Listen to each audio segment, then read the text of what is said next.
vjetë është pasalitet, është vjetes, nuk është punë. Qa punë e bëndi? Ti 2 orë punon, 6 orë rri, ngrohë se dilin ose bën punën në një patronazhistit. Qa produkti ke dhënë ti për veten? Kush është identiteti jot? Do të thënë ti s'mund të krijosh diçka nëse nuk krijon veten. Ta e kanë humbur veten e thotë po punoj. Jo, ti nuk po punon, ti e kavje. Pra ty të shitur një rrok, të shitur një shumë parash që ti t'ja dalësh të përballosh jetesën tënde.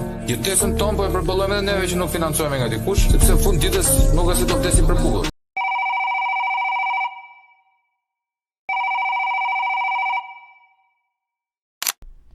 Përshëndetje të dashur miq, jemi me Olsi Azexhi. Do flasim për situatën gjeopolitike në linjën e mesme dhe specifikisht me ngushticën e Hormuzit. Çfarë do të thotë kjo? Lufta është përshkallëzuar, diplomacia po ashtu. Po futen të gjitha fuqitë e mëdha të botës në një formë apo në një tjetër me presion të butë, me diplomaci, duke treguar muskujt, po e dini vedjeve, po lundrojnë aty në ngushticën e Hormuzit. Një deklarat e zyrtare nga Kina thoshte që neve kemi bërë një pakt me Iranin që do marrim naftën dhe blokada që ka bërë Amerika në ngushticën e Hormuzit duhet të zbatohet në mënyrë absolute dhe nuk duhet ngren armët kundrejt anijeve tregtare kineze dhe duhet të ruajnë ose duhet të respektojnë paktin bilateral mes Iranit dhe Kinës. Nga ana tjetër, ka ndodhur një unifikim i Europës, i Bashkimit Evropian, kundrejt luftës në Iran. Pra sot, neve kemi një Europë e gjitha në establishment e vendosur kundër luftës, duke vendosur raporte totalisht bilaterale BE-Iran për furnizimin me naftë. Amerika me Trumpin në krye ka bërë një deklarat për Giorgia Melonin, e cila jo më larg se para 2 ditësh apo 3 ditësh ka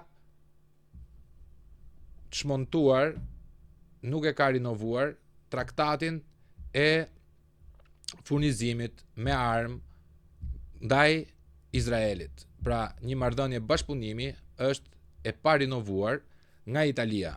Çka do thotë kjo? Kjo sjell në mënyrë diplomatike atë çka neve shumë shpesh, shumë herë e kemi folur këtu, jemi keq kuptuar, jemi quajtur agent etj, ku neve jemi vetëm disa njerëz të thjeshtë të cilët përpiqemi të bëjmë një analizë të sintetizuar dhe racionale pa futur ndjesitë në lojë. Si do konfigurohet bota tani më, si do konfigurohet rendi i ri botror, çfarë do ndodhe me ngushticën e Hormuzit, apo fitohet lufta nga amerikanët dhe izraelitët, apo po humbet. Për të gjitha këto, neve do të diskutojmë për rreth 1 orë me mikun e emisionit ton, Olsi Azexhi. Ols, mirëmbroma. I ke parë to ndodhit e fundit se këtu po ndodh çudia vlla. Domethënë unë s'po marr më veç apo bëhet. Unë s'po marr më veç vlla. Bota është në luftë dhe duhet të themi që tani më janë po shihen ndasit ku Evropa, sikur ju e përmendët, është unifikuar duke i thënë jo aventurës Donald Trumpit dhe Benjamin Netanyahut me luftën kundër Iranit. Dhe tani më shohim që i gjithë Bashkimi Evropian është i tëri i unifikuar, duke i thënë jo luftrave pafund që amerikanët bëjnë me gjithë Izraelin kundër botës islame. I vetmi vend që ka dalë kundër apo kontra pedal në Evropë në këto momente, tani që edhe Orbani që shihej pak a shumë si një farë aleati i Benjamin Netanyahut humbi zgjedhjet, i vetmi person që apo e vetmi qeveri që vazhdon që të jetë agresive në mbështetje të Izraelit është regjimi i Edi Ramës, i cili sigur kemi parë në këto javë të fundit, jo vetëm që po ja shet të gjithë shtetin shqiptar agjenturës izraelite e cila është ulur këmbkryq në Tiranë. Por lajmi më i fundit është që edhe ministri prift evangelist që Rama ka vendosur në Ministrinë e Mbrojtjes, Ermal Nufi, është zar i agentit Mossadit Ron Jafet, të cilit Rama tani më i ka dhënë të gjithë Ministrinë e Mbrojtjes së Shqipërisë. Domethënë, buxheti të cilin shqiptarët paguajnë nëpërmjet taksave të tyre për mbrojtje, në këto momente i kalon agjenturës izraelite, e cila është ulur këmbkryq në Tiranë dhe për më tepër ka vendosur edhe zarin e saj si ministër të mbrojtjes. Pra Shqipëria po vazhdon që të luajë atë rolin e kontrapedalit, dhe jo vetëm kjo, por Shqipëria po e fut veten e saj në disa rrugë apo udhkryqe shumë të rrezikshme, tani që shumica e vendeve evropiane i kanë mbyllur hapësirat ajrore amerikanëve dhe avionëve izraelit dhe nuk lejojnë amerikanët që të kalojnë dhe të transportojnë nëpër qiejt e tyre armatime për Izraelin. Dhe si kundërpërgjigje, Trumpi ka deklaruar që do të tërheqim trupat amerikane nga Evropa. I vetmi vend që ka dalë si kamikaz është Shqipëria e Tiranës, e cila është bërë e gatshme që ta kthej bazën e Kuçovës në një nga bazat kryesore në luftën e ardhshme kundër Iranit. Po duhet t'i kujtojmë shikuesve tanë që kthimi i Shqipërisë në një vend kamikaz për hir të Izraelit të madh nuk i sjell as edhe një farë interesi shqiptarëve, për shumë arsye. Arsyeja numër 1 është që Shqipëria vetëm po paguan me gjakun e saj për Izraelin. Do të kujtojmë këtu skandalin e Akshit, ku u vodhën me miliona dollar nga grupi i Ergys Agasit në bashkëpunim me shefen e shërbimit informativ apo më saktë ai kishte marrëdhënie, domethënë miqësore me Vlora Hysenajn, se nuk e di domethënë a ka hedhur firmën edhe Vlora për këtë gjëra, por normal që Vlora ka patur, kosovarja Vlora ka patur dieni për këtë. Dhe sikur ka vërtetuar edhe hetimi i Spakut, janë marrë me miliona euro nga xhepat e shqiptarëve dhe janë dhënë kompanive të muzhikëve nga Bielorusia, nga Ukraina, nga Polonia, që apo ish qytetarëve sovjetik që sot e quajnë veten e tyre izraelit. Dhe Rama i ka dhënë atyre të gjithë ashtu quajtur mbrojtjen kibernetike të Shqipërisë, ku Rama 1-2 për lekët që ka vjedh del e thotë jemi vendi me mbrojtjen më të madhe kibernetike, vetëm kur i hakerojnë, domethënë muj për muj, javë për javë i hakerojnë ndaj një institucion aty. Po duhet të them që domethënë Shqipëria është kthyer në një lavatriçe për hajdutrinë ndërkombëtare izraelite. Mossadi izraelit është i ulur këmbkryq në Tiranë. Ne dim historitë e këtyre call centrave që shumë nga ato hapeshin nga ushtarë të Mossadit, të cilët përdorin shqiptar që kur kapen shqiptarët e shkret përfundojnë në përburgje, nga që bosët izraelit nuk i kap ligji dhe hikin darratisën.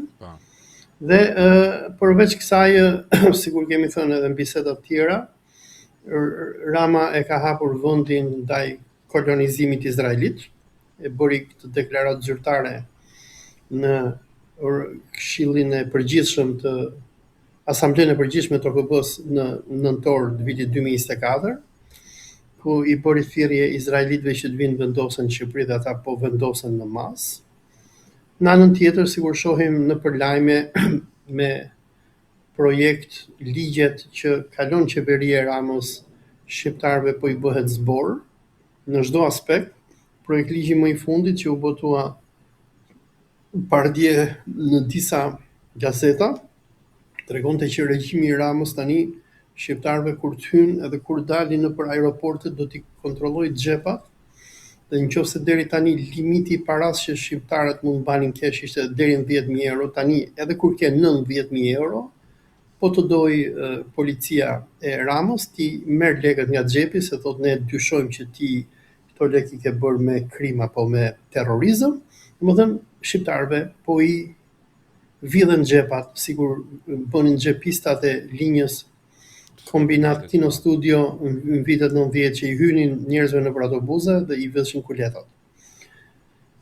Në anën tjetër, regjimi Ramës ka nisur që t'i konfiskojë shqiptarëve bizneset. Më e fundit ishte një kompani ndërtimi, të cilës I ishin bllokuar llogarit, nga që thuaj që nuk e dim ne nga ke burimin e të ardhurave. Se deri tani ligji ka qenë që, okay, po t'u kapje duke shitur, ku dëgjon, 100 gram drog në Itali, vinin të merrnin në shtëpi. Por tani çfarë po bën regjimi I Ramës është që ka nisur, domethënë është pak a shumë ai revolucioni bolshevik I 1945-46, kur I merreshin pronat bejlerëve, agallarëve, kulakëve, nën pretendimin që ky është gjaku I popullit. Edhe tani domethënë qytetarëve shqiptar po I konfiskohen pronat, nga që domethënë ti po nuk arrite se si t'ja mbushësh mendjen, domethënë pagush rrushfet.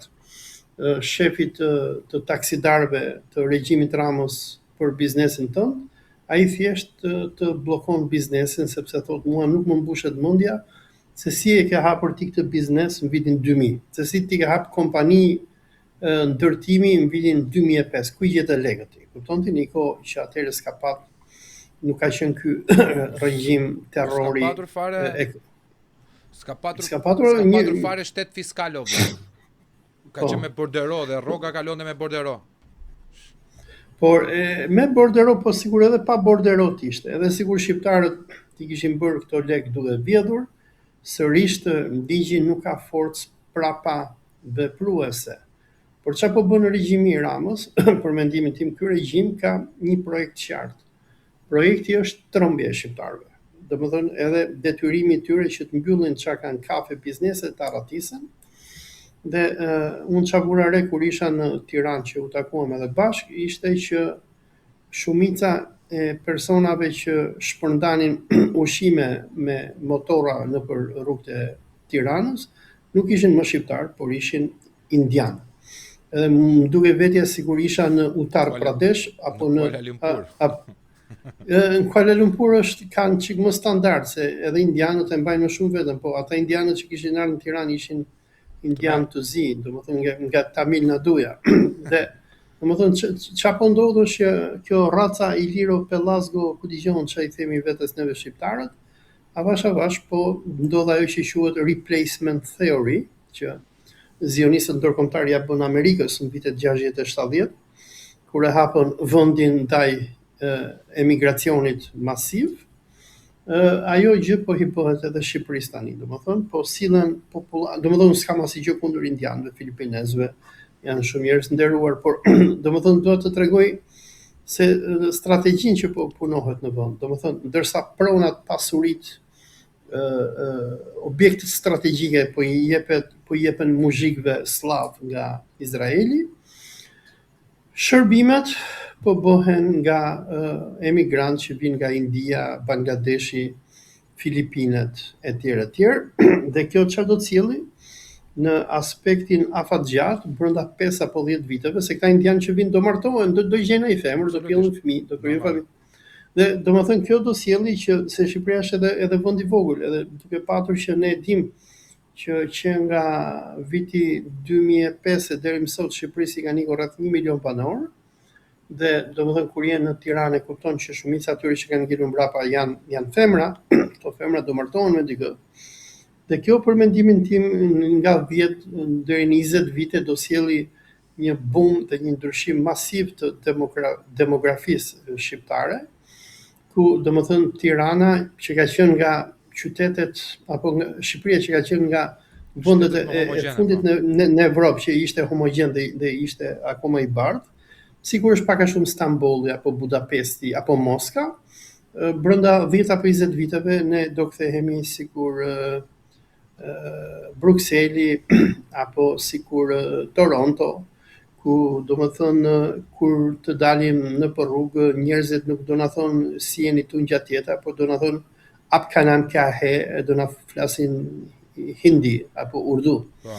Domethënë po ndodh një një ndryshim demografik i cili për mendimin tim bëhet me qëllim afatgjat, i cili domethënë synon atë që është bërë edhe i gjatë nëpër Evropë, sidomos që pas luftës së parë në Irak, kur zionistët ndërkombëtar nisën projektin për përplasjen dhe shkatrimin e islamit me krishterimin që t'i bënin që të dyja këto fe edhe këta popull që të shkatronin njëri tjetrin. Pra ndërsa zionistët bombardonin e digjnin Irakun, Libin, Somalin, Sudanin, Afganistanin, Pakistanin e tjerë, këto masat e uritura të njerëzve silleshin në Evropë, ku dilte në rasti i Gjermanisë Mama Merkel, që i thoshte welcome, i thoshte sirianëve, edhe brenda një nate kishe 1 milion sirianë që ishin në Berlin edhe në Hamburg.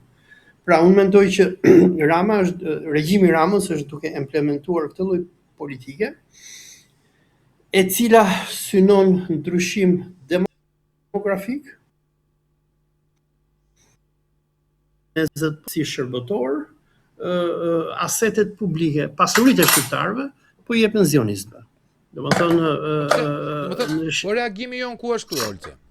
Domethënë po na e mbajnë fshet apo vetë ky popull vëlla e pranon në pavetdije faktin që asetet tona t'i jepen atyre që i kemi aleat. Apo thjesht nuk është se u rruhet fare, se nuk e ndjejnë shtetin tyre. Unë qa vura re kur isha në Shqipëri është që Rama ka arritur që ta trëmbi shumë popullin. Ta trëmbi? Njerëzit ishin trëmbur, edhe njerëzit ishin friksuar. Dhe janë disa faktorë, se unë jam i vjetër mjaftueshëm, dhe unë kam qenë një nga ata domethënë që protestuam dhe na manipuluan që rrëzuam komunizmin atëherë. Rrëzuam bustin e Enver Hoxhës e tjerë, se ne nuk e dinim se çfarë po ndodhte, kupton?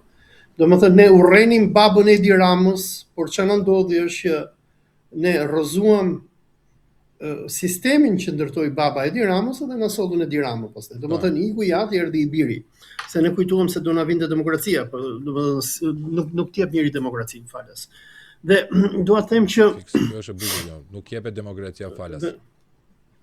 Dhe dua të them që kur bëj analizë sociologjike të shoqërisë shqiptare, dhe ku shoh pse brezi ynë në vitet 80-90 u rebeluam dhe rrëzuam komunizmin, ndërsa sot nuk ka një revolt, arsyeja është e thjeshtë. Rama ka butonin e shkarkimit. Domethënë, nëse ke parasysh kur shkon në hale që është ai butoni i shkarkimit edhe derdhuin edhe ikën ujë, Rama butonin e shkarkimit e ka Evropën. Domethënë çka ka ndodhur është që shqiptarët duke ju hequr vizat dhe duke udhëtuar pa viza kudo në Evropë, bëjnë atë që bëj unë dhe që bëjnë shumë tjerë. Domethënë regjimi Ramës më lë mua pa punë, bën një padrejtësi, i hypi avionit, shkojnë në Malajzi. Ndërsa shqiptarët e tjerë çfarë bëjnë? Do ikin në Gjermani, do ikin në Itali, do gjejnë ai punë, do shesin mall, do bëjnë diçka, do mbijetojnë. Dhe kjo është arsye pse nuk po ka revolucion në Shqipëri. Nga që ndodhi revolucion, duhet të jenë disa komponentë. Duhet të jetë e para abuzimi i regjimit, që është. Duhet të jetë krizë e keqe ekonomike, që edhe ajo është. Edhe duhet të jetë një klasë njerëzish e cilat përbën atë masën kritike dhe që shpërthen.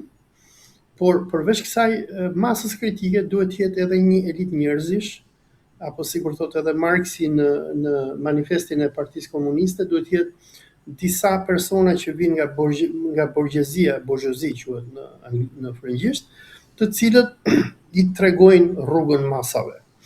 Tani në Shqipëri ka njerëz që flasin, ka njerëz si Altin Goxha e tjerë, që i kanë treguar shqiptarëve se çfarë po ndodh, por këta njerëz e para nga mediat e mainstreamit që kontrollohen nga regjimi Ramës, bahen të izoluar, etiketohen si ekstremista, agent, spion e tjerë. Dhe e dyta është që nuk ekziston masa kritike. Sepse domethënë ai fshatari shqiptar punëtori që e shef që nuk e përballon dot më jetën, që nuk ka punë, ai dyqanxhiu i vogël që Rama shkon edhe i shon dyqanin, i hypën avionit edhe ikën në Gjermani. Po. Dhe ky është problemi, domethënë se në Shqipëri këta dy komponentë që janë shumë të rëndësishëm për të bërë revolucion, si masa kritike, si klasa e mesme apo borgjezia që do udhëheqi popullatën për të ndryshuar regjimin, nuk ekzistojnë, apo më saktë Rama ka këtë të mirë nga që ne jemi në kufi me Evropën. Se po t'ishte fjala bie Shqipëria në Haiti, ku haitianët nuk hikin dot, nuk dalin dot nga Haiti, regjimi Ramës do ishte djegur. Dhe ndryshon situata me atë që bëm neve në vitet 90, se në vitet 90 shqiptarët nuk ishin ku t'ikishin. Dhe më shumë ta që bëm neve atëherë thyem ambasadat, u futën në ambasadë, unë jam futur në ambasada gjermane atëherë, po dola. Edhe domethënë atëherë shqiptarët ishin mbyllur si miu në çark dhe u bë ajo masa kritike që rrëzoi regjimin e Kristaq Ramës dhe Ramiz Alis. Ndërsa sot për fatin ton të keq është që shqiptarët i hypin avionin edhe hikin edhe zhduken. Edhe kjo është arsye pse domethënë ne jemi duke parë këtë tmerr, jemi duke parë zhdukje nga dheu ton, se kjo është zhdukje e avashta e dheu ton. Po pra, kjo është duke më Olsi, po problemi është këtu vëlla. Domethënë, hajde ta trajtojmë prapë në të rrafshin sociologjik që ti, antropologjik dhe sociologjik që ti do me e trajtu me drejt. Ideja është kujt po ja lë vëlla, se e le atë dheun ti. Shumë bukur. Ti kur ikën jashtë, a ke pretendime me art prap? Po, s'ka njeri që nuk do më kthyn në dheun e vet. Aty ku ka lindur. Aty ku është balta më e ëmbël se mjalta, thoshte folku jona, kupton? Është ajo në sado radikal të jemi ne, sado me nefergist, sado të ashpër, sado racional, pjesa e atë dheut vlla, pjesa e qytetit ku ti ke lindur, pjesa e maternitetit ku ti ke ardhur për herë të parë në jetë, ngelet ndjenje sublimuar në tru. Tani, kujt po ja lë vlla, Edi Ramës?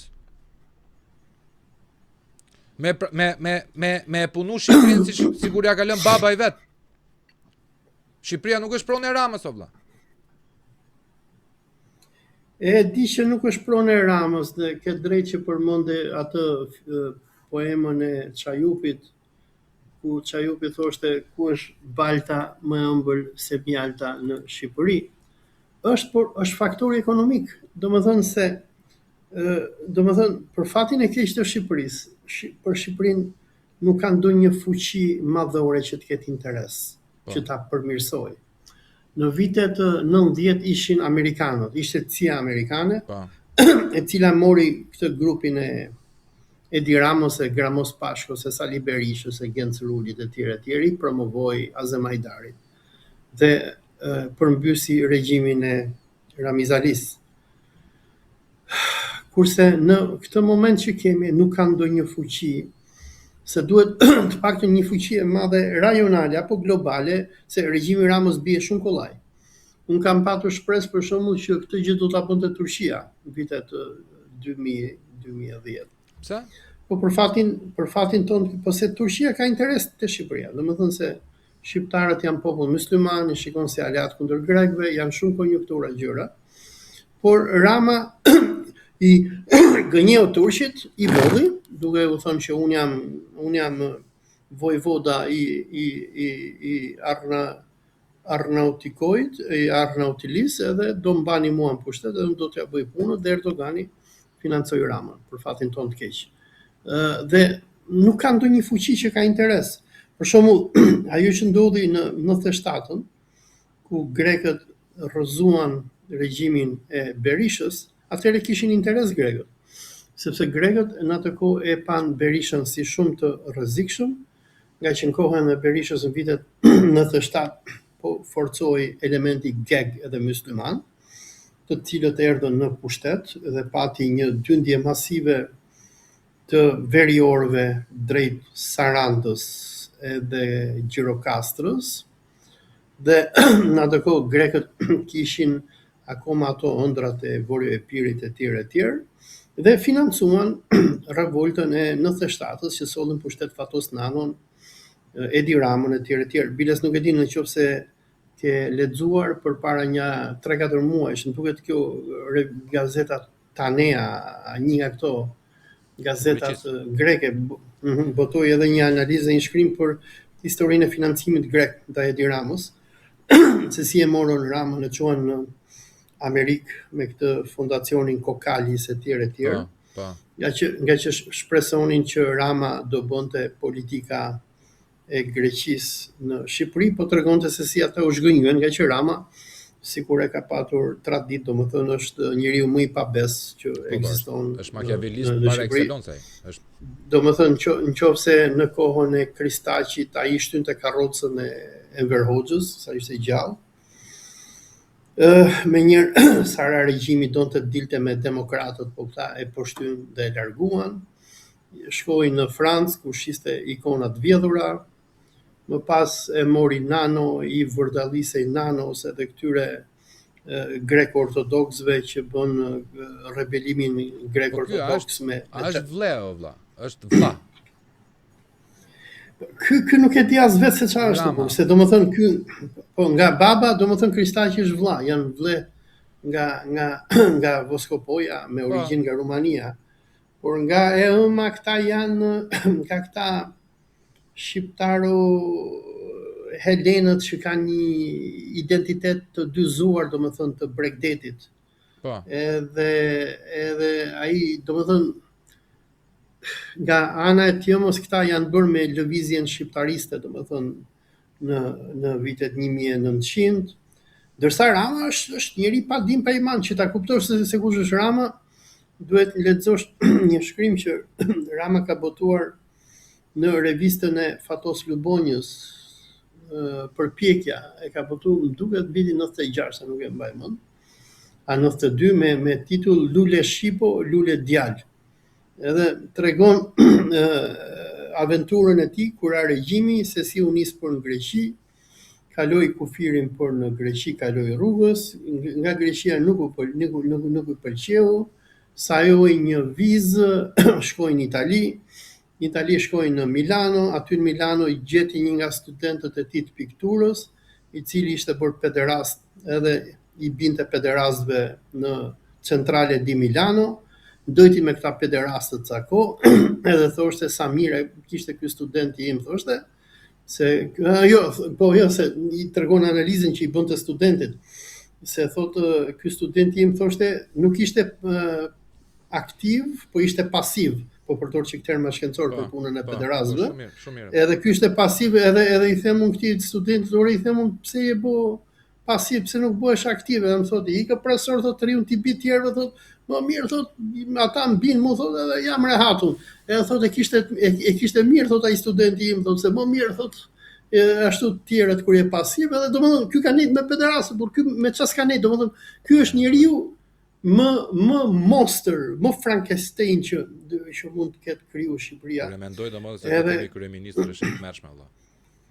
Është të mëshme. Po pse është i tillë, për neve si popull. Pse është i tillë e kapën Rothschildët, ja ka përmendur edhe Fatos Nano, pasi u zu me Fatosin, ja ka përmend te Blendi Vevziu që thotë kur e mora, thotë ishte i pisët edhe me thonjë të paprerë.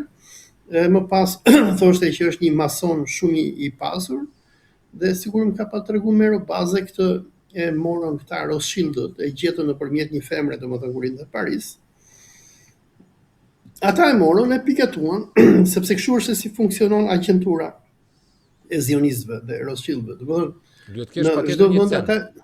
Duhet të kesh një cent patjetër. Shiko rastin e Donald Trumpit, se çfarë po i bëjnë. Domethënë një person që ka qenë kurvar, përdhunues, nishullin e Epsteinit, që Melania ka qenë eskort, që e ka pat mbajt Epsteini për eskort, pastaj ja dha këtij. Domethënë këta njerëz, se këta janë kështu me checklist, me klik. Domethënë ky Rama, domethënë në rastin e Shqipërisë ishte personi më i duhur, se Rama shumë njeri i cënushëm. Ti po shoh për shembull edhe për luftën që po bë tani kundër Iranit, Trumpi nuk do luftë, por është gjithmonë mafia zioniste, nëse e ke parë sa mbaroi lufta 40 ditore me Iranin, filluan gjithë mediat zioniste në Amerikë duke hapur dosjen e Melanis. Jo Melania është palluar për një vit me Epsteinin, jo Melania ka qenë eskort, edhe u detyru Trumpi ashkesa po zihet me gruan e vet, e nxori Melanin për konferencë për shtyp nëse Po. para 3-4 ditësh, e thoshte këto janë gënjeshtra që hidhen kundër meje etj. Melania ka qenë sikur janë këto Moldavet apo Ukrainaset që shërbejnë në për bordellot e Tiranës, që Epsteini Se ka burdello Tirana? akoma nuk janë licencuar, janë kështu Nuk janë qendra licencuar, masazhi. Janë masazhatorë. Janë, okay. Se na trenë. Po jo tha Rama që do t'i licencojmë, se Rama do t'i licencojë se do t'i marri taksi, por jo. Po shumë mirë bën Po, të ta heqë frustracionin ky popull Olsi, se nuk kanë kulturë seksuale shqiptare vëlla. Edhe kur isha në Tiranë më tregoi një shok që nga pallati me shigjeta deri aty te pallatet 9 kaçe që kanë marrë apartamente në mas dhe që kanë kthyer kështu domethënë bordello dhe domethënë më tregonte një mik që është politikan. Edhe më thoshte që sidomos aty te ushtari panjor te 9 kaçet aty u bë nami me këta muzhikët izraelit, se pas ka shumë që vikan edhe lozin bixhoz aty te ca hoteli që janë qendër, se s'po duhet t'i përmend edhe. Domethënë shkokan edhe me vajzat vogla, po vajza nga 16 vjeçare, fshatare, fukareshe. Edhe dua dalim te Rama dhe Rothschildët, që ashtu sikur ata e promovuan Trumpin se e kishin me dosje, dhe sa herë Trumpi nuk bën luftë, ata janë nxjerrin jetën, i nxjerrin këto video, emaila, gjëra. Dhe e njëjta gjë është edhe rasti i Ramës. Biles unë dyshoj që këto videot që kapi Spaku aksidentalisht në vilën e Gys Agasit, unë mendoj që duhet të jetë ndonjë operacioni Mossadit, se unë me çka kam dëgjuar, domethënë është që te kjo vila kush nuk shkonte edhe Gysi filmonte, që ti kishte me dosje, kupton? Edhe se kështu është, domethënë nëse për mendimin tim ky Gys Agasi është një shembull i Epsteinit. Dhe këto janë Epsteini shqiptar është, po. Epsteini shqiptar domethënë, dhe po të shohësh domethënë ky punonte me Mossadin, ky me Vlora Hyseinajn, gjithë tenderat, domethënë sa herë bëj ndonjë hakerim apo kur pasi u bën hakerimet, Rama u lërinte na shiu Irani, thoshte ikte në NATO, na shiu Irani, dilte në televizor kështu, u lërinte përzi ambasadorin iranian.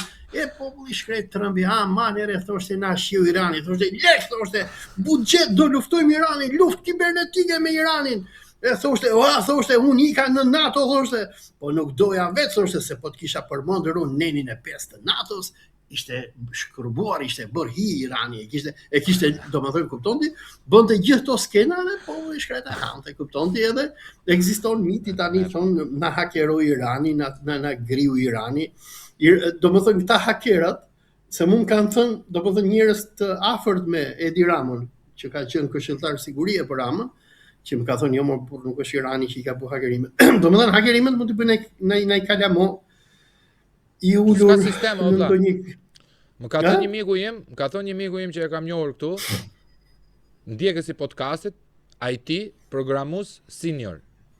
Profe, kemi një problem tani, nuk ka më senior, ka vetëm junior. Është mbushur me student të pakualifikuar nga bankat e shkollës për të mirëmbajtur sisteme kibernetike. Atë sistemi ja thyej dhe unë atyre. Me u fut tashi, me i shokun tim ja thyej. Unë mendoj që Rama i bën vetë kështu sistemet, por nuk do që ti siguroj, sepse ai ka nevojë që ti hakerohen. Ti e ke parë Rama për ditë edhe thot kemi investuar kaq milionë euro, thot, kemi bërë mbrojtje kibernetike, kemi sjell kompani nga Izraeli, Akshi ka bërë namin me ekspertizë izraelite, po e mundin për ditë Iranin, edhe për ditë këti hakerojnë ai faqe.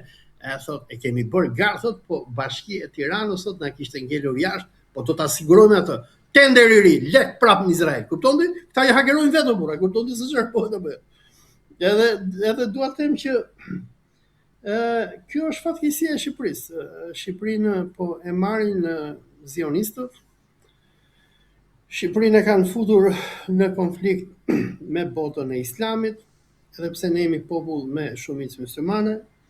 Shqipërinë e boshatisën nga shqiptarët dhe njerëz si puna ime kur vinë nga jashtë, vinë shohin, sa herë vinë aty shohin një Shqipëri që nuk e njohin më. Janë ato rrugë ku ne kemi kaluar fëmijërinë, që kemi nostalgjinë tonë, po nuk kemi më. Për shembull, unë jam i gjeneratës viteve 70. Emrin nuk e kam Abdullah, nuk e kam Muhammed, e kam Olsi, është emër i realizmit socialist, se nuk na lejonin që të vinim emra myslyman në vitet 70 me Pas dekret 68-s, presidiumit. Pas 68-s si u prishën kisha dhe xhamiat. Po. Ne jemi domethënë ai brezi i ri i realizmit socialist që jetuam në atë Tiranën e bukur, ama kur shohun brezin tim nuk është më. Shokët e mi ose janë të vdekur, ose janë në burg, ose i ke në perëndim, i ke në Londër, i ke në Gjermani, i ke në Amerikë, u zhdukëm, ikëm, u asimiluam. Sepse këtë na bëri imperializmi amerikan dhe zionizmi tani izraelit me Ramën. Sikur përmende ti që kujt ja lëm neve këtë vend, ne e duam atë vend, ne vim aty, po ne nuk jetojmë dot më aty. Sepse e para Rama ka bërë një inflacion të tmerrshëm, domethënë është bërë leku shqiptar më i fortë se sa euro dhe dollari e bërë. Domethënë Amerika e ka dollarin, po Amerika kontrollon naftën e botës, ka bombë nukleare, po Shqipëria çka ka që është kaq i fortë leku? Është bërë më mirë me punuar në Tiranë se sa me punuar në Toronto. Kur vijnë shqiptarët e Kanadas kanë frikë të vinë sepse është bërë pothuajse 1-2 dollari kanadez me lekun shqiptar. 56 lekë vëlla. Po pra. Dhe është bërë më mirë, domethënë është fuqizuar aq shumë leku, po kjo rrit edhe inflacionin, se është bërë jeta e tmerrshme. Aty domethënë që të vish aty pa 2 milion lekë muaj aty nuk jeton dot, është shumë shtrejt. Edhe në anën tjetër kur vjen aty shikon vetëm mure, vetëm rrugët, se pastaj ky e ka mbytur Shqipërinë me të huaj. Shkon aty në blok, shikon çifut italiane, ku dëgjon, nuk shef më shqiptarë. Dhe këtë i ka bërë ky Shqipëri, domethënë ky e boshatisi dhe tani po bëhet ajo që quhet population replacement, zëvendësimi i popullsisë. Edhe në anën tjetër, aty edhe po jetosh, vendin ky e ka mbushur me aq shumë spion, saqë aty ka frikë të jetosh. Aty shkon në një media ti flet për Iranin, vjen dikush të futet në televizion, fillon të shan, më mbrapa e mëson që ky puno ka për shikun, merr ka 4.000 euro në muaj dhe u pagua ka që të vika në emisione për të çarë ty. E kupton çfarë bëhet? Në atë vend s'di ku ti zësh bezë apo. Leqe i ka mbushur gjithë vendin me patronazhist. Ka ndryshuar xhamit që domethënë vitet 90 e 2000 ishin vend ku shkonin njerëz të pastër, i faleshin Allahut, dhe shkonin me sinqeritet. Tani ku shkon në për xhami ka frikë apo? Se domethënë aty në xhamat ti ku falesh ti nuk e di se kush është patronazhisti i Belinda Ballokut, patronazhisti i Taulant Ballos apo i Edi Ramës. Domethënë ai ka futur një korrupsion, një pabesi aq të madhe, saqë i ka vrarë edhe komunitetet fetare. Domethënë aty në Shqipëri çfarë nuk bëhet, kanë frikë, ke pati hoxhallare priftëri dalin që të kundërshtojnë këtë që bën ky. Domethënë Izraeli ndaloi patriarkun e Jeruzalemit që të festoj Pashkën. Që u çu papa u bën nami, si nuk doli asnjë prift katolik në Shqipëri protestoi. Ose janë të gjithë të paguar o vëlla. Çfarë janë? Janë të paguar, janë të trembur, po janë edhe të trembur, po janë kanë frikë vëlla. I kanë frikë. Kur isha aty në Tiranë, takoja shumë besimtar, ishin gjithë me Iranin, gjë që më bëri përshtypje që nuk e prisja. Edhe njerëz të cilët më herët propaganda saudite i kishte radikalizuar, jo shitët e ku dëgjon, tani ishin hapur sytë e po e kuptonin lojën e madhe që po luhet.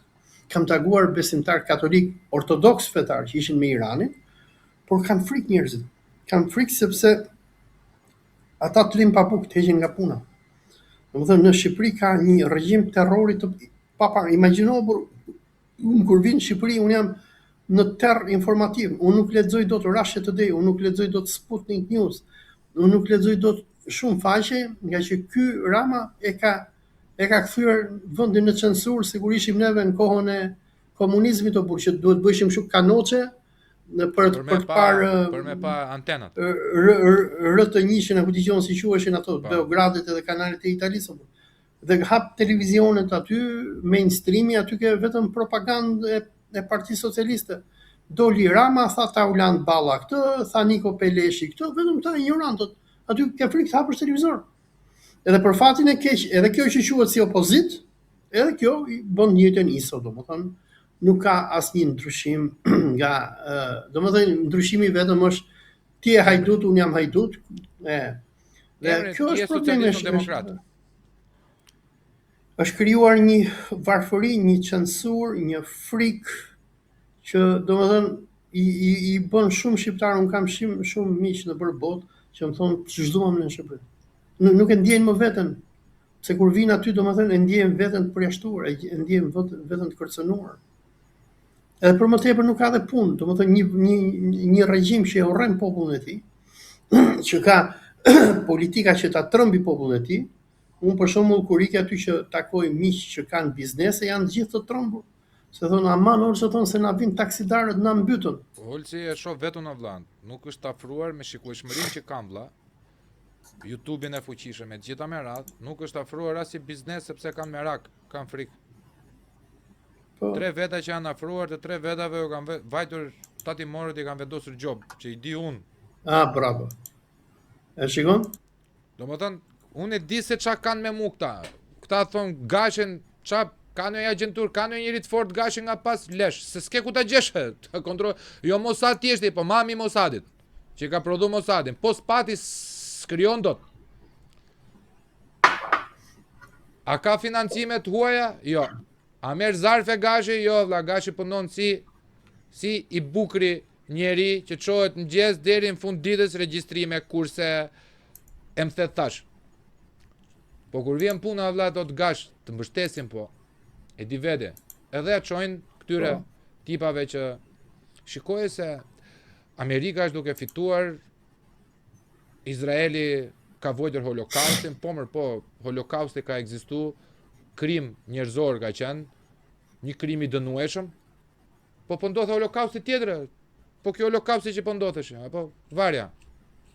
Çajm për atë që ka ndodhur. Për atë kemi qartë 80 vjet. Po për këtë? Dhe unë ta kam thonë gjithmonë e do ta them gjithmonë, mua nuk më intereson fare çfarë nacionaliteti ke ti o vlla, po ti je fëmijë.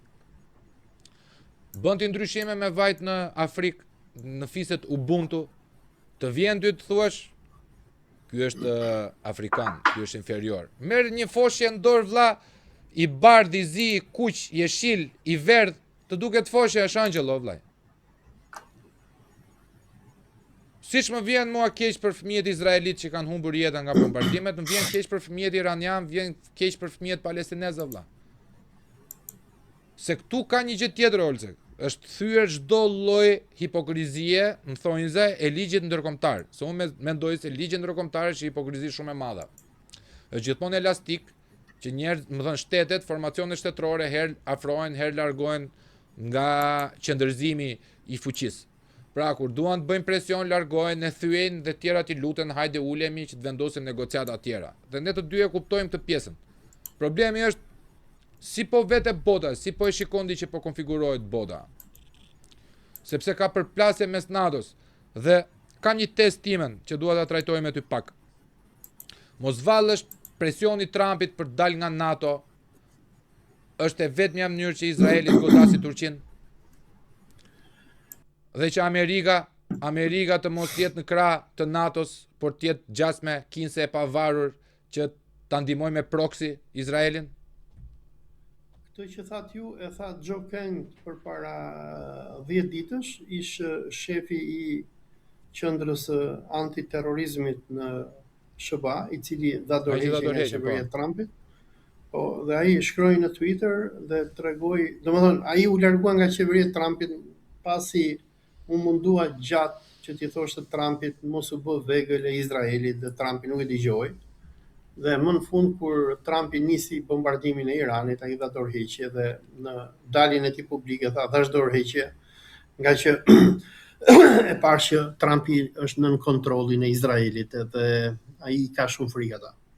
Dhe Joe Kenti përmendi edhe këtë që ju sapo përmendët, ku tha që strategjia e Izraelit dhe Trumpit është që ta nxjerrin SBA-n nga NATO, dhe pasi ta nxjerrin SBA-n nga NATO, atëherë SBA-ja nuk do ketë më justifikim ligjor por të qenë në krahun e Turqisë dhe do bashkohet me Izraelin për të bombarduar Turqinë.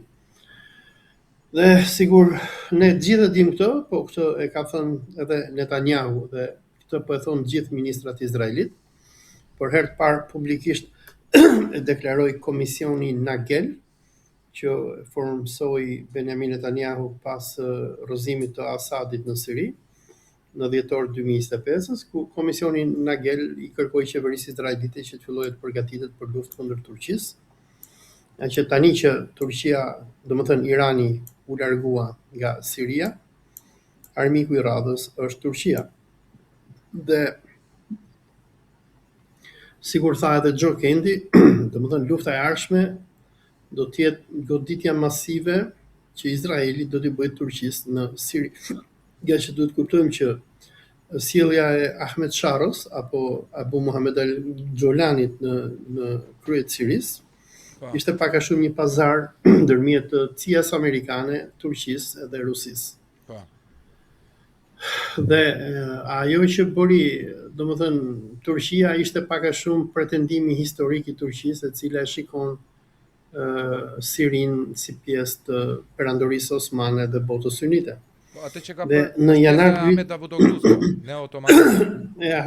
Neo-otomanizmi. Të thellësia strategjike. Fatkeqësisht Davutogluja nuk qëndroi shumë pushtet, se po të ishte në pushtet unë besoj që Davutogluja do e kishte ndihmuar Shqipërinë që ta rrëzonim Edi Ramën, po për fatin tonë të keq amerikanët i futën luftë me Sirinë e tjerë, po unë mendoj që Davutogluja ishte njëri me ambicia, kurse Erdogani nuk është me ambicia. Edhe dua të them që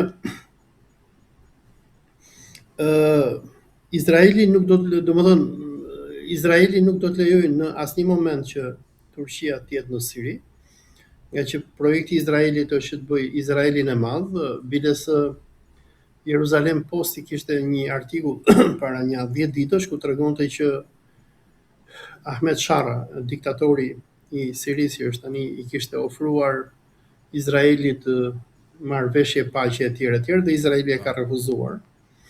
Dhe sikur deklaroi edhe Benjamin Netanyahu në janar të këtij viti, është që ai tha ne kemi plagosur boshtin shiit dhe do ta shkatrojmë atë. Domethënë ishte përpara se të niste bombardimi i Iranit, nga që Netanyahu shpresonte se duke vrarë Imam Ali Khamenein do të përmbysej Republika Islamike.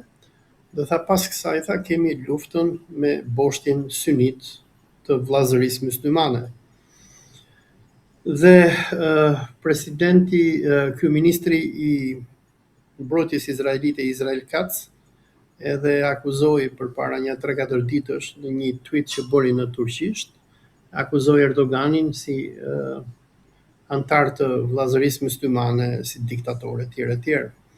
Dhe domethënë biles Ministria e Jashtme turke ju përgjigj këtyre sulmeve izraelite, duke i quajtur zyrtarisht Benjamin Netanyahun Hitleri i kohës tonë.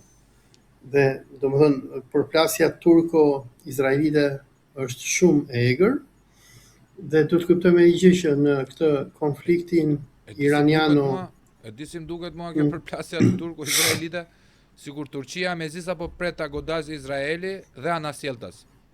Po presin kush do ta japi shkëndijën e parë që të justifikohen fund fare që unë gjithë armatimet e mia i përdora se u godita.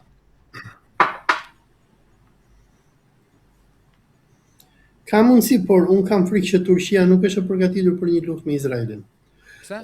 Nga që po Turqia nuk ka armatimin që ka Irani. Domethënë Turqia ka tanke, ka avion, por sikur pam në luftën me Iranin, Izraeli ka aviacion superior, sepse ka gjithë satelitët e Amerikës, ka gjithë aviacionin e Amerikës. Dhe vetëm gjë që detyruan Izraelin dhe Trumpin që të marrin armë pushim me Iranin pas 40 ditësh luftë është sepse ata nuk arritën ta thyenin Iranin për arsyeën e vetme sepse Irani kishte aq shumë dron edhe raketa sa që godiste për ditë. Dhe amerikanët dhe izraelitët nuk mbajnë dot luftë me kundërpërgjigje. Se po të shohësh edhe historinë e luftrave të Amerikës, Amerika nuk mban dot luftra të gjata. Amerika është një fuqi grabitqare, detare, po shikosh gjithë luftrat që ata i bëjnë me flotën. Ata të vinë det, sjellin avionët, bombardojnë. Po. Rasti i vetëm kur ata bën luftë toksore ishte pushtimi i Irakut vitin 2003-shin, dhe ata, nëse jam gabim, pas një 5 apo 6 muajsh luftime, e panë që nuk luftonin dot me arabët, sepse filluan të vriteshin mas dhe u tërhoqën, dhe më pas futën Al-Qaidën dhe i bën irakinët që të vrasin njëri tjetrin. Po. Shito synit për ça edhe sundo. Për çfarë sundo? Dhe me rastin e luftës kundër Iranit, edhe këta domethënë kur e nisën luftën e Iranit, menduan që lufta e Iranit do jetë sikur lufta kundër Libisë. Për shembull, ata Gaddafin e rrëzuan vetëm duke e bombarduar nga deti me aviacion. Ose pak a shumë lufta apo pak a shumë si lufta e dytë arabo-izraelite, lufta për kanalin e Suezit. Edhe në atë luftë francezët me britanikët vetëm bombardonin nga ajri dhe përdorshin izraelitët si këmbësori kundër egjiptianëve. Edhe du të them, me këtë luftën 40 ditore, amerikanët u habitën shumë sepse nuk prisnin që Irani të kishte kaq shumë raketa dhe dron. Dhe kjo është arsyeja pse amerikanët po mundohen tani për armë pushim, kanë nisur negociata, u takuan në Islamabad të Pakistanit të premten dhe të shtunën e kaluar, thonë që do takohen tani, nga që po duan që të arrini farë marrëveshje me Iranin, nga që e kuptuan që ushtarakisht me armë konvencionale ata nuk kanë shanse kundër Iranit, dhe Irani tregoi që ka aq shumë raketa dhe dron sa që mund t'i kundërpërgjigjet gjithmonë amerikanëve dhe izraelitëve. Ndërsa me rastin e Turqisë, unë nuk besoj që Turqia ka raketa dhe dron sikur ka Irani. Nga që Irani ka të paktën 30 vite që ndërton raketa në mënyrë masive, por edhe dron të cilat i ka futur në përmalje dhe në për tunele, dhe që amerikanët dhe izraelitët me gjithë ato bombardimet masive që i bën vendit nuk arritën që t'i shkatrohen. Po me loni vlla. Turqia ka Po me loni tani BE-ja si u ndes BE-ja, si u bë tigër i madh BE-ja ti dali kundër zionizmit, ti dali kundër Amerikës. Domethënë me shumë mundësi duhet ta kem parë një dopsi vlla. Apo jo? BE-ja ka dalë kundër për disa arsye. E para, lufta kundër Iranit, që ka shkaktuar krizën botërore të naftës, ka goditur Evropën, sepse është Evropa dhe Azia që furnizohen me naftë dhe me gaz nga Gjiri Persik. Izraeli ka naftë se merr naftën e Azerbajxhanit nëpërmjet Turqisë nga porti i Xhehanit, ndërsa Amerika ka naftën e vet, ka naftën e Venezuelës dhe nuk ka nevojë për naftë. Pra nga ana ekonomike po goditet Evropa. E dyta është që Evropa nuk ka interes për luftë me Iranin, nga që Irani nuk është rrezik për Evropën.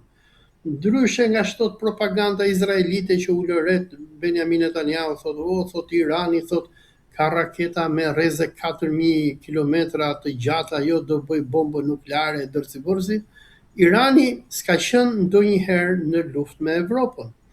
Bides po të shikoni edhe historinë e perandorisë osmane, në kohën kur osmanët që nga Selimi i parë deri te Sulejman Al-Kanuni në kohën e Mimar Sinanit nga Berati që ndërtoi xhamin Sulejmanie, kur ata luftonin me evropianët, me Habsburgët, iranianët safavitët kishin aleancë me Habsburgët.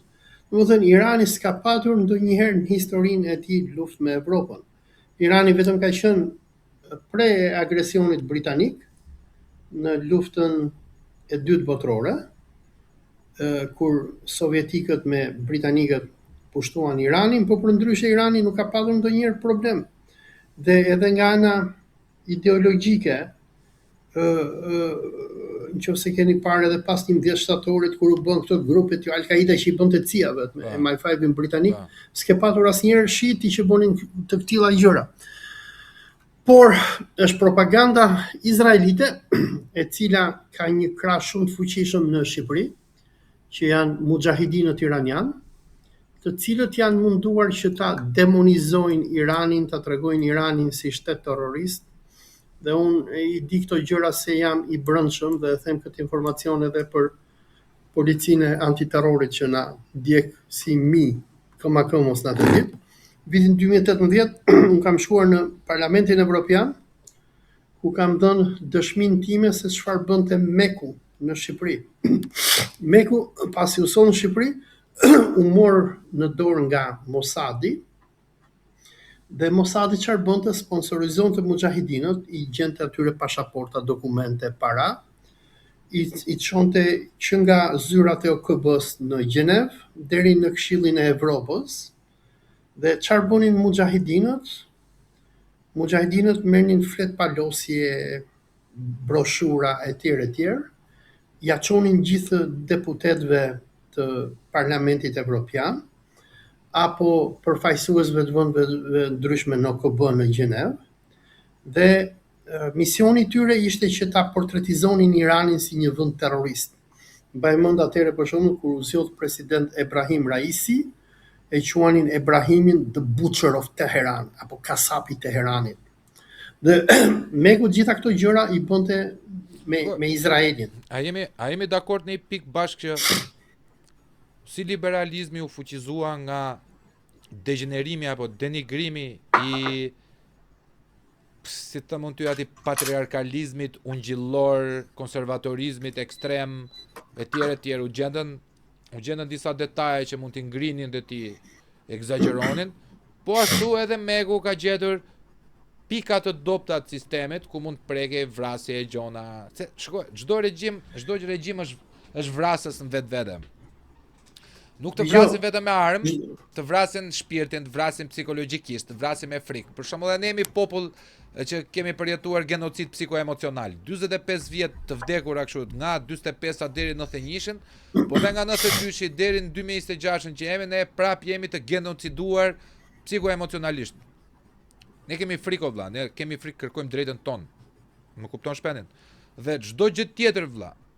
Për shembull, një regjim si Iranit, i cili është teokratik, i cili është i bazuar në religjon, i cili ka gardën revolucionare, lë shumë thërrime për të ngritur teza kundër. Më kupton shpenin? Që t'jemi në analizë racionale. M'fal, një minutë, regjim teokratik është edhe Izraeli, regjim teokratik është edhe Vatikani. Tu pastaj futemi debat tjetër. Pastaj. Garda revolucionare, sepse Meku dhe Izraeli e kanë demonizuar kaq shumë këtë gardën, e kanë bërë sikur të jetë gogol. Garda revolucionare është sikur garda e Republikës që ke te rruga Elbasanit. Kemi edhe në një gardë aty, di që kemi garda apo sikur garda zviceriane që ruan papën. Janë ushtri apo nuk janë vampira. Po dua të them që se ishim te lufta psikologjike që ka pa të bërë Meku, se e nxora këtë bisedë se dua të tregoj reagimin e Melonit dhe të Evropës. Dhe dua të them që kur kam shkuar në Parlamentin Evropian atëherë, që dash dëshminë time se çfarë bënte Meku, se si mbante pengje në kampin e vet, se si i trushplante ushtarët, se si i radikalizonte dhe i mbante gati për t'i çuar në luftë kundër Iranit, dhe se si përdorte propagandë për të demonizuar Iranin në Shqipëri, se dua të them diçka, se ardhja e Mekut ka shkatruar shumë imazhin e Iranit në Shqipëri shpend, sepse përpara vitit 2016 Irani ka qenë vend i kulturës në Shqipëri.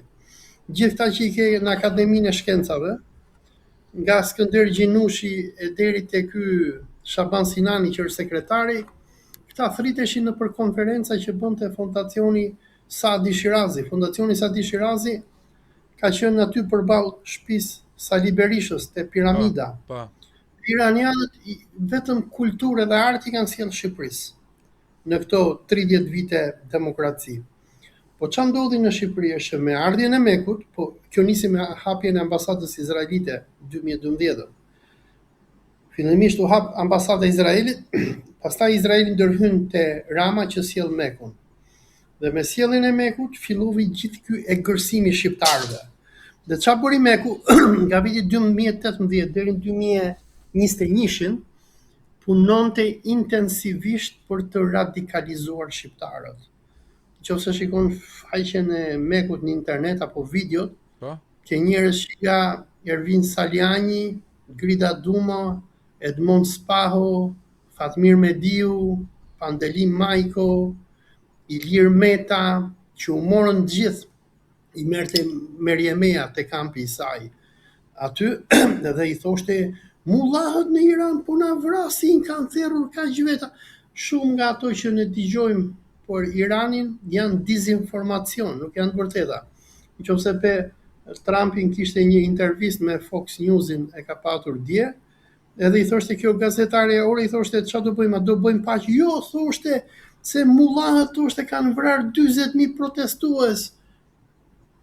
Ndodhen trazira në Iran, u vran 3.700 veta, nga këta 700 ishin terroristë, mujahidin e tjerë që kishte çuar CIA, 3.000 ishin qytetarë kur që i vran këta rrugëve.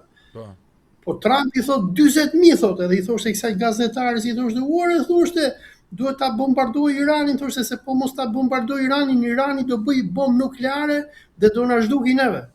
Biles po shikosh edhe këtë sherrin që ka nisur Trumpi me papën, ku papa u deklarua kundër Trumpit kur Trumpi kërcënoi që do hinte bombën nukleare në Iran ditën e 40 luftimeve, që tha do ta shuaj qytetrimin iranian. Ato deklaratën e tmerrshme. Papa i doli kundër dhe domethënë e sulmoi papën, papa ju po papa ju përgjigji tha që unë nuk kam frikë nga Trumpi, edhe i tha pa ure, i tha e dia i papa tha që Irani tha po bëri bombën atomike do na zhduki neve. E gjitha kjo është pjesë e asaj që quhet Hasbara, nuk e di ne ke dëgjuar. Po. Është pjesë e propagandës izraelite, e trushplarjes. Ata vinë në një vend, fillojnë edhe mbjellin influencë. Dhe në Shqipëri, nga 2018 e këtej, Izraeli e bëri këtë me Mossadin. Mariam Raxhavi ka shkuar deri në Universitetin e Tiranës. Po. Ka mbajtur leksione, thoshte që në Iran janë ca mullat, ca vrasës, ata janë terroristë, na therrin me thika. Është pak a shumë e njëjta propagandë që u përdor pas 11 shtatorit, ku në atë kohë u demonizua Islami. Islami tregoi si fe terroriste, myslimanët tregoheshin si terroristë, sigurisht gjithë me Al-Qaidën, që njerëzit kishin frikë edhe të vinin në xhamira pas 11 shtatorit. Të njëjtën gjë bëri Meku pasi u instalua në Shqipëri, mbolli histeri kundër Islamit dhe kundër Iranit, i shkonte këtyre deputetëve dhe i ka konvertuar shumë nga këta, por njerëz si Grida Duma apo Edmond Spaho apo Pandelim Majku besojnë me tërmend që aty në Teheran ka mulleher që të vrasin, të pordonojnë, të presin fyt. Biles unë mbaj mend kur kam shkuar me mikun tim Gjergj Thanasin, që shkuam në një takim me një organizat gazetarësh, patëm shumë gazetarë që morëm me vetë atëre. Thanasi u habit, se dhe këtu dha, që nga rrumball, biles kur shkojë në Teheran, shikoj protesta në çdo lagje, domethënë se aty është shumë popull i lirë. Edhe thotë ç'a u bë në këtë vend ta.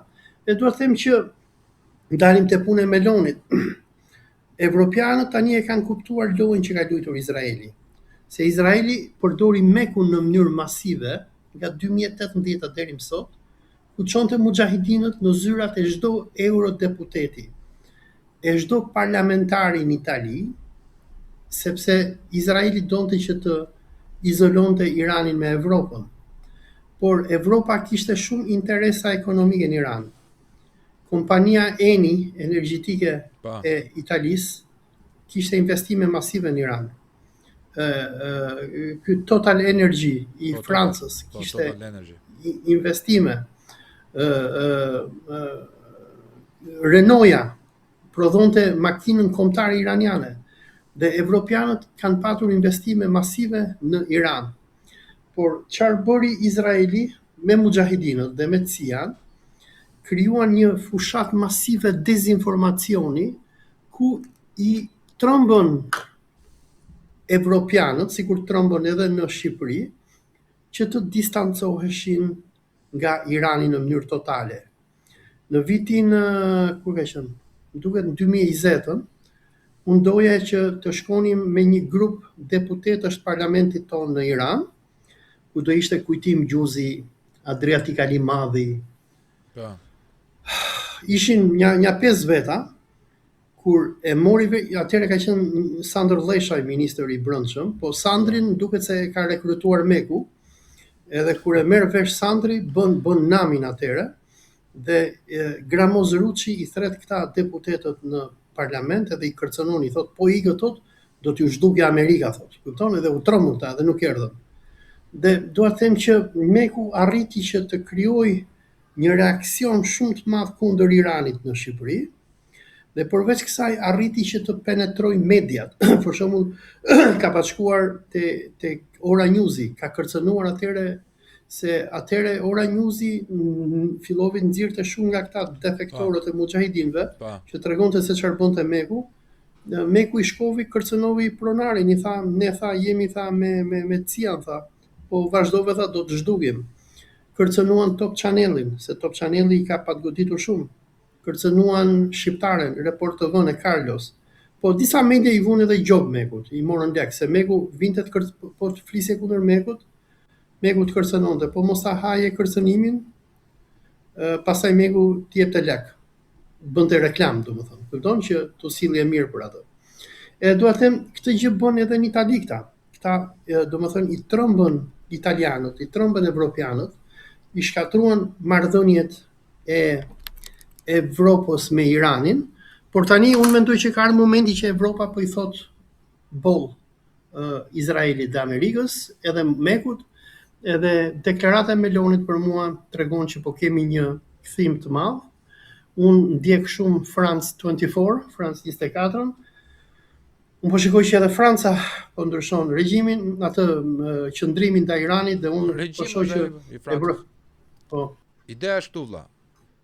Si e mendon ti për 30 sekonda konfigurimin e më vonshëm, e më tejshëm të kësaj përplasje kaq të madhe botërore? Me këto element që kemi tani, Europa kundër luftës, varet se sa shumë kontroll do ketë Izraeli mbi Trumpin. Varet si do jetë Izraeli kontrolli. Po. Kjo është, domethënë varet se si do shkojë Amerika, por në këto momente Amerika po izolohet, Evropa po i del kundër, dhe në këto momente Irani po është shfaqur si një fuqi botërore që ka fuqi të kontrollojë tregjet e botës. Olci, të falenderoj shumë. Shpendi, faleminderit. Të martën qëndro gjallë. Hajde. Ciao. Hajde, ciao. Ciao. Hajde, Miq, qa doni më shumë për Belulin? Shumë gjëra të forta po ndodhin, gjëra të rrezikshme. Jetojmë në kohra të këqija, në kohra të tegra. Rëndësi ka që duhet të mbajmë të shëndetshëm trurin, të mendojmë dhe të logjikojmë me mendjen tonë. Se po nuk logjikuam me mendjen tonë, do bijem pre edhe njëherë si njëherë e lavazhit të madh të trurit, që tashmë është përhapur në të gjithë botën.